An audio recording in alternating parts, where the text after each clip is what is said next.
Well, over the past few days, firstly, we've been seeing a lot of patriotic tweets coming out of Saudi Arabia, but also in Yemen, the UAE, and as well as Egypt.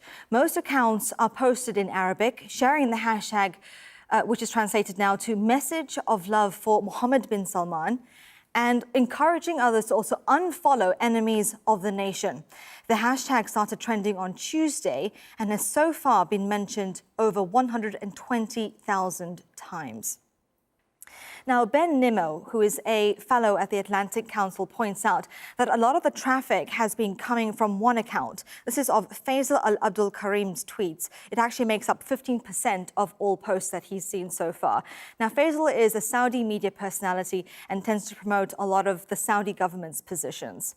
Now, there's no real clarity right now as to whether these posts are by Saudi citizens showing their support for the Crown Prince or if they're being pushed by bots. These are automated accounts. We heard from Mark Owen Jones, an assistant professor on Middle East studies, who's been keeping an eye on this.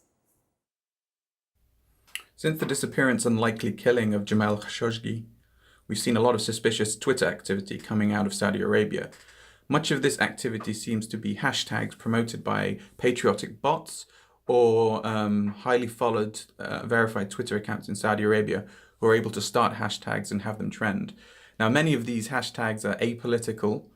For example, lots of them are about praise for Mohammed bin Salman at a time when he's coming under a lot of criticism. So one of the hashtags was a message of love for Mohammed bin Salman. We all have faith in Mohammed bin Salman. Now, very few of these hashtags have actually been about the disappearance of Jamal, which is incredibly shocking given that he is a Saudi citizen.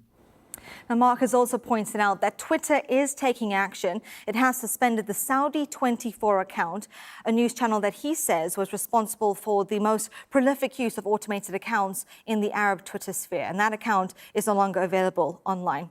Now, since the disappearance of Jamal Khashoggi, other Arab journalists and activists have been expressing fears of their own safety, some flagging this online to make their mark and their presence, but also addressing concerns given the political developments.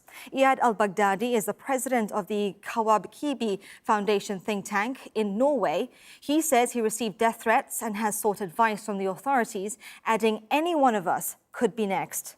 And Mariam Al-Khawaja, a human rights defender who's from Bahrain, she now lives in exile in Denmark, asks what will happen to those who have been speaking out and struggling for rights for decades. We also heard from Mohammed Okda. He is an Egyptian dissident living in the US. He knew Jamal Khashoggi. The disappearance of my friend Jamal Khashoggi had brought a lot of concern within the citizen community. Saudis, Egyptians, Iraqis, Syrians and others across the region made a lot of them concerned about how they conduct business. But also at the same time, it made a lot of them determined to do more and to take Jamal Khashoggi word out to the global community and to stress on the values that he was talking about: freedom of press, freedom and democracy, and human rights issues across the region. Well, let us know what you think of the latest developments of Jamal Khashoggi's case. Use the hashtag AJNewsGrid.